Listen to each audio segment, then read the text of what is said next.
Welcome back, everybody, to Men's Health Network's My Cancer, My Plan podcast series.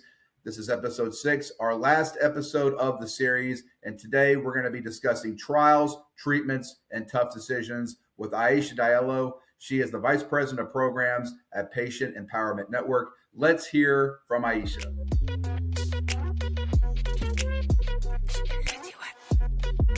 Aisha, it's an honor to have you, and it's great to see you. Quick question. With all that on your resume, what are some of your hobbies, just out of curiosity? I love to travel. I always read books, especially when it comes to public health and finding out more about information and what's new. I love to be up to date with everything that's out, but traveling is definitely one thing on my bucket list that I never miss. Okay, so before we get started and get into the questions, where is one country, one city, one location on your list for 2026 to visit? Oh, that's very interesting. I'm actually getting ready to go to Sri Lanka and the Maldives. Oh, okay. Nice. For any particular reason? Just do you have family there? My honeymoon. I just got You're, married, so well, yes. congratulations. Thank Well, you you've got so to much. update your CV. You've got to say, that you now are recently hitched. Yes, that is very true. Well, thank you so much. I appreciate it. And thank you for having me. You're very welcome. Aisha, what options are typically laid out for patients?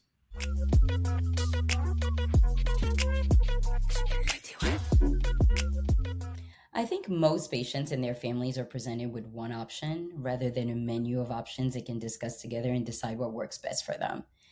And I think that when a very strong recommendation is presented, it can sound definitive.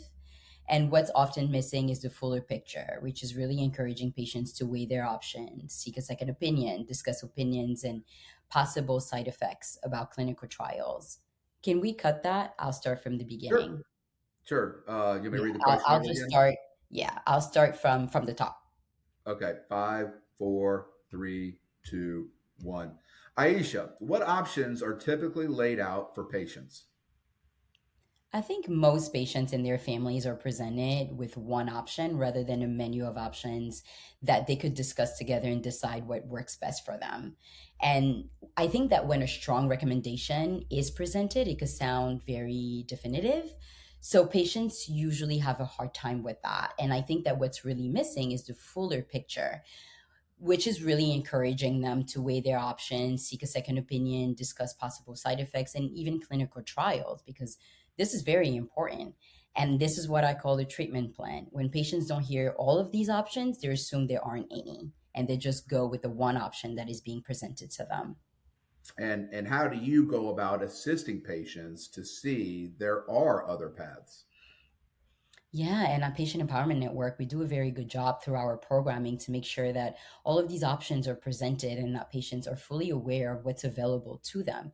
And I think that it is really essential for patients to feel empowered and understand that the value of their voice in the shared decision making process is instrumental.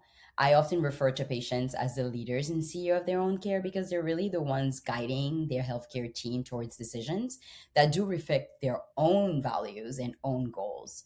And care partners are also an essential part of their loved one's care. So it is important to involve them in the shared decision making process because quite often they are the ones who are making the decisions with or for them.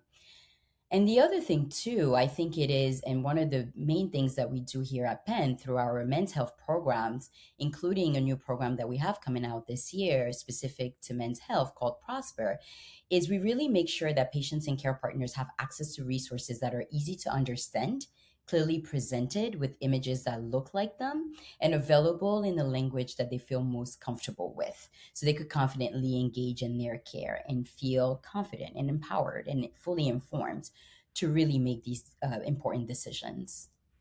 Yeah, guys, they are terrified when they go to the doctor. A lot of them are going there by themselves. They're caregivers. They don't have caregivers. They don't have anybody Absolutely. Some of by them their side. don't have access to one. Right. Absolutely. So, how do patients typically make the call? How do they know they're making the right call?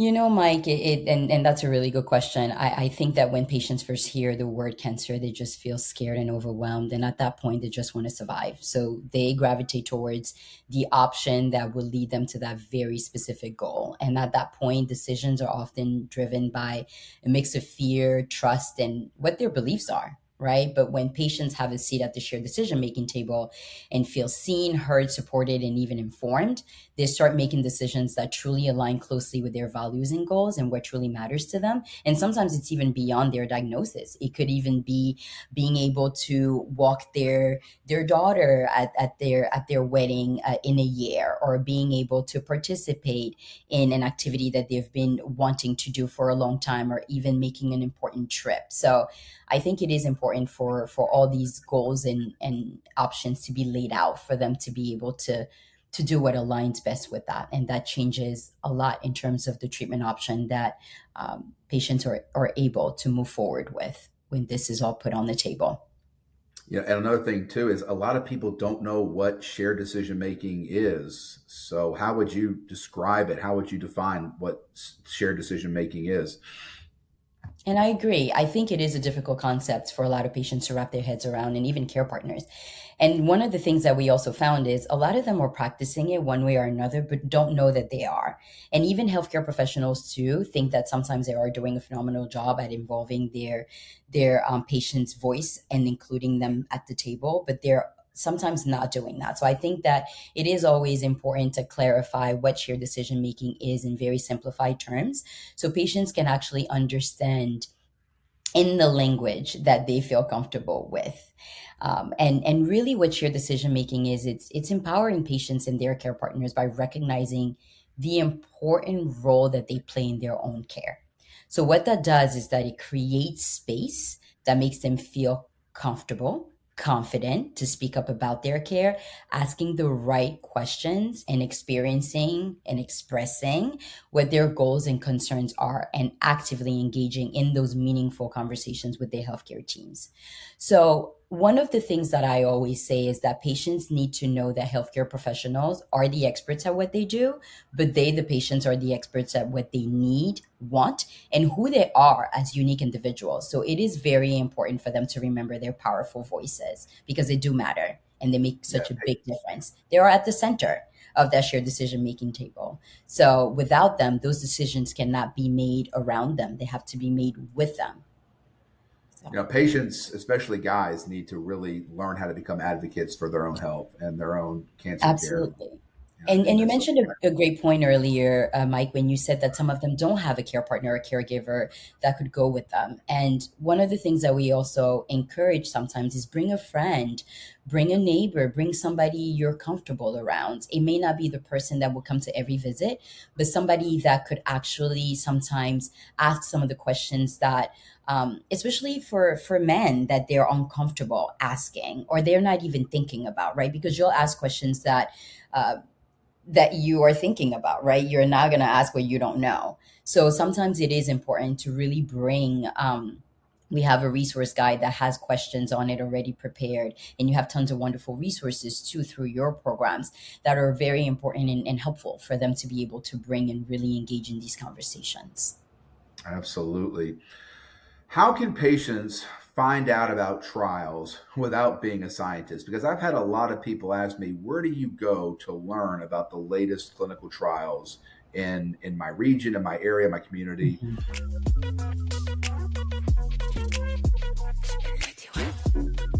Those resources are available, and we know that sometimes it could be overwhelming and difficult because men and patients in general, and men specifically, may not know that it pertains to them. And honestly, I think that the big part of what we do is providing patients and care partners with this information in simplified terms. A big part of our work is providing patients and care partners with the language in simplified terms, so they could actually understand what a clinical trial is and what it is asking of them. I think that's really important, because sometimes that's where it's very overwhelming for patients and for men specifically, not understanding what the clinical trial is asking of them and how much they're supposed to put into it. And this information should really be brought up to them at a fourth to sixth grade level. We also give them clear questions, as I mentioned before, to bring to their healthcare team so they could have more informed conversations about which trial, if any, might be the right one for them at that particular time. We also make sure that we acknowledge that there's a lot of mistrust and distrust around clinical trials. So we make sure that through our programming, we do debunk the myths around that too. So patients and care partners have a clear picture of what clinical trials truly are and what they mean to them. And we do acknowledge that patients want to hear too from other patients who look like them who have successfully participated in a clinical trial, right? They want transparency. And one of the best ways to do that and to establish trust is for the information to be clear for them. Yeah, trust is key, and there's so much mistrust in the healthcare system. And that leads me to this question. What is a sign your doctor isn't including you in the plan?